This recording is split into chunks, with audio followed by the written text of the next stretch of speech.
దావీదు తెలుసు అతనికి, గొర్రెల కాపరి. ఆయన గొర్రెలన్నీ పక్కకు పెట్టేసి పక్కకి వెళ్ళి సితార తీసుకొని ఆయన జుంటి తేనె ధారల కన్నా నీదు వాక్యం మధురము అని పాడుకుంటూ ఉండేవాడు అనమాట. మేకలు గొర్రెలకు పక్కకి వెళ్ళిపోయేవి, దేవుడే వాటికి ఏదో దారి చూపించాడు. తను మాత్రం సితారా తీసుకొని పరవశించిపోయి దేవునికి స్తోత్రం చేసుకుని లీనమైపోయి ఉండిపోయేవాడు. దేవునికి స్తోత్రం కలుగునుగాక. ఈ బలం పొందుకున్నాడు దావీదు. ఆరాధన చేసుకొని, ప్రార్థన చేసుకొని, స్తుతించుకొని, స్తోత్రం చెల్లించుకొని. దావీదుకు తెలుసా పవర్ ఏంటో. సో ఇలా స్తుతించుకొని దావీదు ఉండిపోయాడు. ఒకరోజు ఇలా స్తుతించుకొని ఉండిపోగా ఏమైందో తెలుసా? తన గొర్రెలన్నీ ఒక పక్కన ఉన్నాయి. భయంకరమైన సింహము గొర్రెలు తినేయటానికి లోపలికి వచ్చింది. ఎవరొచ్చారు చెప్పండి? ఎవరొచ్చారు? సింహము. ఇతను పాటలు పాడుకొని ఉండిపోయాడు, ఆరాధన చేసుకుని ఉండిపోయాడు. వెంటనే దేవుని ఆత్మతో నింపబడి, ఏయ్ ఎవడది నా గొర్రెలు పాడు చేస్తున్నాడు అన్నట్టుగా లేచి ఒకడు మేక పిల్లను చీల్చినట్టుగా ఆ భక్త దావీదు లేచి సింహాన్ని 2 దవడలు పట్టుకొని ఫర్మని చీల్చి పడేశాడు ఏకంగా. దేవునికి స్తోత్రం కలుగునుగాక. ఎక్కడి నుంచి వచ్చింది బలం? దేవుని సన్నిధిని హెచ్చుగా ఎంచడాన్ని బట్టి. అది దేవుని సన్నిధిలో ఓడిపోయినాడు బతుకంతట్లో ఓడిపోతాడు, జాగ్రత్త.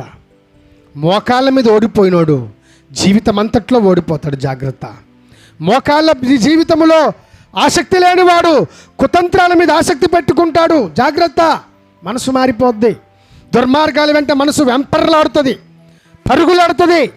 దేవుని స్వరం ఇష్టం లేనివాడు ఏ వేశ్యాస్వరమో ఇష్టపడి దానెంబడి వెళ్ళిపోతాడు. చాలా జాగ్రత్త, చాలా జాగ్రత్త. దేవుని స్వరం రెండోసారి పెడతావా, 3వ ప్లేస్లో పెడతావా? Never, don't do that. దావీదు మొదటి ప్లేస్లో పెట్టాడు. తనకంటే 1000 రెట్లు బలమైన సింహాన్ని మేక పిల్లను చీల్చినట్టుగా చీల్చడానికి దేవుడు తన అధికమైన బలమిచ్చాడు. దేవునికి స్తోత్రం కలుగునుగాక. నీ జీవితం మీదకి దేవుని బలం రావాలంటే ప్రైజ్ హిమ్, స్తుతించు, ఆరాధించు, ప్రార్థించు. దేవా స్తోత్రం స్తోత్రం స్తోత్రం అంటూ be filled by the holy spirit. పరిశుద్ధాత్మతో నింపబడు. నీ సమస్యలను చీల్చి చెండాడుతావు దేవుణ్ణి స్తుతించుకోవడం నేర్చుకుంటే. అంతేనా? ఆయన ఆరాధన చేస్తుండగా ఇంకొక జంతువు వచ్చింది. అదేంటో తెలుసా? ఎలుగుబంటి. ఏంటండి? చాలా డేంజర్ ఎలుగుబంటి. దానిని కూడా కుక్క పిల్లను చంపేశాడు దావీదు. ఎక్కడొచ్చిందండి? పోనీ ఏమైనా చాలా పెద్దోడా, కండలు తిరిగిపోయి ఉన్నాయంటే కాదు. 13 years బాయ్, 13 ఏళ్ల బాలుడండి. ఎక్కడిది అంత బలము? అంత బలం ఎక్కడిది?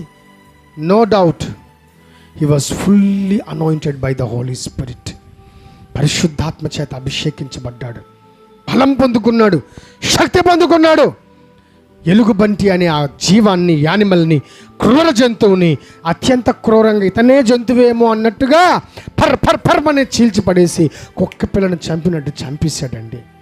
ఈరోజు నీ సమస్యల ముందు నువ్వు ఎందుకు ఓడిపోతున్నావు తెలుసా? దేవుని సన్నిధిని ఎప్పుడు హెచ్చుగా ఎంచావని, దేవుని దేవాలయాన్ని ఎప్పుడు హెచ్చుగా ఎంచావని, ఎప్పుడు గొప్పగా ఎంచావని లేదే. అందుకే నీ సమస్యలు నిన్ను పట్టుకొని చీల్చి చంపేస్తున్నాయి. నీ సమస్యలు, నీ నిందలు, నీ శోధనలు నిన్ను పట్టుకొని తినేస్తున్నాయి, నిన్ను హరించి తినేస్తున్నాయి, నిన్ను భక్షించేస్తున్నాయి, నిన్ను చీల్చేస్తున్నాయి తోడేళ్ళ మాదిరి.